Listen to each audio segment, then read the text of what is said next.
ይሄ አብይ ጾም ሳምንት ምኩራብ በመባል ይታወቃል። ስያሜውን ያገኘው ከቅዱስ ያሬድ ነው። ቅዱስ ያሬድ ይህንን ሳምንት ምኩራብ ብሎታል። ምኩራብ ያለበት ምክንያት ምንድን ነው ስንል ምኩራብ ማለት አዳራሽ ማለት ነው። ከቤተ መቅደስ ይለያል። በኢየሩሳሌም ሁለት አይነት ቤተ እግዚአብሔሮችን እናያለን። አንደኛው ቤተ መቅደስ ነው። በቤተ መቅደስ ካህናት ያገለግሉበታል። የሚመሩት የአሮን ልጆች ካህናት ናቸው እና ሊቃነ ካህናት መስዋዕት ይሰዋበታል። ጸሎትም ትምህርትም ይሰጥበታል። በምኩራብ ግን ጎደሎ አገልግሎት ነው የሚሰጠው፣ ጸሎትና ትምህርት ብቻ። ከዛ ውጭ ሌላ አገልግሎት አይሰጥበትም። ሲመሩትም የምናያቸው ብዙ ጊዜ ሲያገለግሉ አገልግሎት ሲሰጡበት የምናያቸው ፈሪሳውያን ናቸው፣ በመጽሐፍ ማለት ነው። እና ሊቁ ቅዱስ ያሬድ እንዲህ ብሏል። ቧ ኢየሱስ ምኩራበ አይሁድ ወመሐረ ቃለ ሃይማኖት ወይቤሎሙ አነ ውእቱ እግዚአ ለሰንበት ዋቡሃ ለምህረት ብሎ እንዳስተማረ ተናግሯል ቅዱስ ያሬድ። በዚህ በሉቃስ ወንጌል ምዕራፍ 4 ቁጥር 15 ጀምረን ስናይ ሉቃስ እንዲህ ብሎ ጽፏል። ኢየሱስ ክርስቶስ ወዳደገበት ወደ ናዝሬት ሄደ፣ በሰንበትም ቀን ወደ ምኩራብ ገባ። ወደ ምኩራብ በገባ ጊዜ አስተናጋጁ የነቢዩን የኢሳይያስን መጽሐፍ ሰጠው። እሱም ሊያነብ በተረተረ ጊዜ እንዲህ የሚል ቃልን አገኘ ይላል። የሚገርም ቃል ነው። የጌታ መንፈስ በእኔ ላይ ነው፣ ለድሆች ወንጌልን እሰብክ ዘንድ ቀብቶኛል። ይሄ ነው እንግዲህ አዳምጦ በስነ ስርዓት ቀብቶኛል። ለድሆች ወንጌልን፣ ድሆች የተባሉ ደቂቀ አዳም ነው። ቀብቶኛል። ተቀባ ከበረ ተብሎ ይተረጎማል። ተቀባ ከበረ። ከበረ የሚለው ከበረ ደግሞ ተዋሃደ ተብሎ ነው የሚተረጎመው። ተዋሃደ፣ ባህሪያዊ ተዋህዱን ገንዘብ ቢያደርግ ትስብእት ንድየቱ ቀረለት፣ መወሰኑ ቀረለት፣ መሞት ቀረለት። የመዋቲ ሆነ፣ የሐማሚ ሆነ፣ የማይበላ የማይጠጣ የማይቸገር ሆነ፣ ዘላለማዊ ሆነ፣ ቀዳማዊ አምላክ ሆነ። ትስብእት ቀብቶኛል ማለት ይሄ ነው። ከበረ ማለት ይሄ ነው። ከበረ ማለት ይሄ ስጋ አምላክ ሆነ። አምላክ ቃል ስጋን ቢሆን የስጋን ገንዘብ ቢያደርግ፣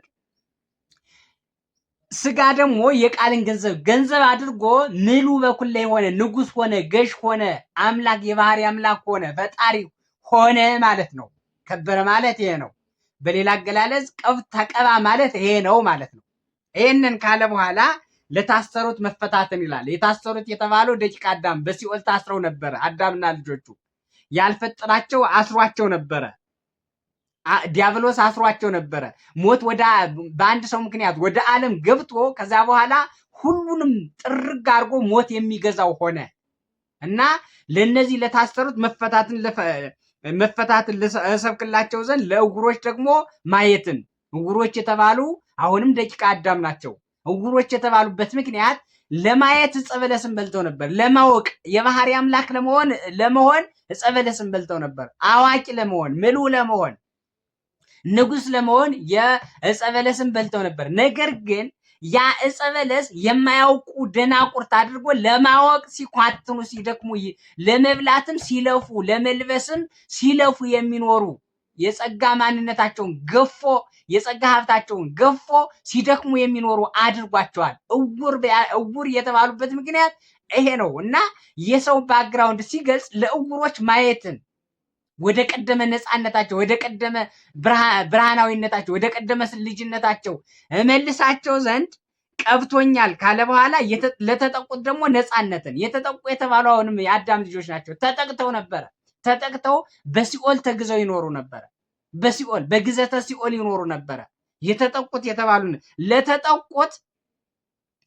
የተጠቁትን ነፃ አወጣ ዘንድ ቀብቶኛል ካለ በኋላ የተወደደችውን የጌታ ማለት የተወደደችው ዓመት የጌታ ዓመት የተባለች ይህች አዲስ ኪዳን ናት።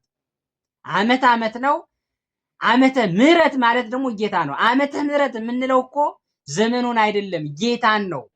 የምህረት ዓመት የጌታ ዓመት ማለታችን ነው። ስጋውን የበላንበት፣ ደሙን የምንጠጣበት፣ በስሙ የተጠራንበት፣ በስሙ የተጠመቅንበት፣ በስሙ የተማርንበት፣ ያስተማርንበት፣ ጸሎታችን የተሰማበት፣ ኃጢአታችን በንስሐ የሚወገድበት፣ የጌታን መንግስት የወረስንበት ዓመት ስለሆነ ዘመን ስለሆነ ዓመተ ምሕረት ተብሏል።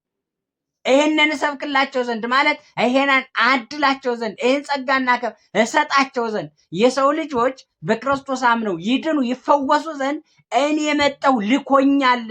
ማን? የባህሪ አባቱ ልኮታል። ማን? ፈቃዱ ልኮታል። ማን? ቸርነቱ ልኮታል። ኢየሱስ ክርስቶስን አስገድዶ ፍቅር ሰሃቦ ለወልድ ኃያል መንበሩ ይላል ቅዱስ ዳዊት። ፍቅር ወደ ምድር ጎትቶ ሰው አድርጎታል። ፍቅር ጎተተው፣ ፍቅር ገደለው፣ ፍቅር እንዲታመም አደረገው፣ ፍቅር እንዲታረድ አደረገው፣ ፍቅር ስጋውን እንዲበላ ደሙን እንዲጠጣ ያደረገው ፍቅር ነው። ፍቅር ነው። ሰውን በመውደዱ ታመመ፣ ሰውን በመውደዱ ሞተ፣ ሰውን በመውደዱ ተሰቀለ፣ ሰውን በመውደዱ ይሄንን ሁሉ ሆነ። የተወደደችውን የጌታ ዓመት ያላት ይህችን ዓመት ነው። ነፃ የወጣንባትን ዓመት ይሄንን ተናግሮ በተቀመጠ ጊዜ ካህናቱ ሁሉ ከአፉ ከሚወጣው ከጸጋው ቃል የተነሳ አደነቁ ይላል። ተደነቁ። እሱም ደግሞ ይህ የሰማችሁት ቃል በዓይናችሁ ተፈጸመ፣ በፊታችሁ ተፈጸመ ይላቸው ነበር። ነው ሰው ሆኛለሁ ያመነ የዘላለም ሕይወት ያገኛል ይላቸው ነበረ።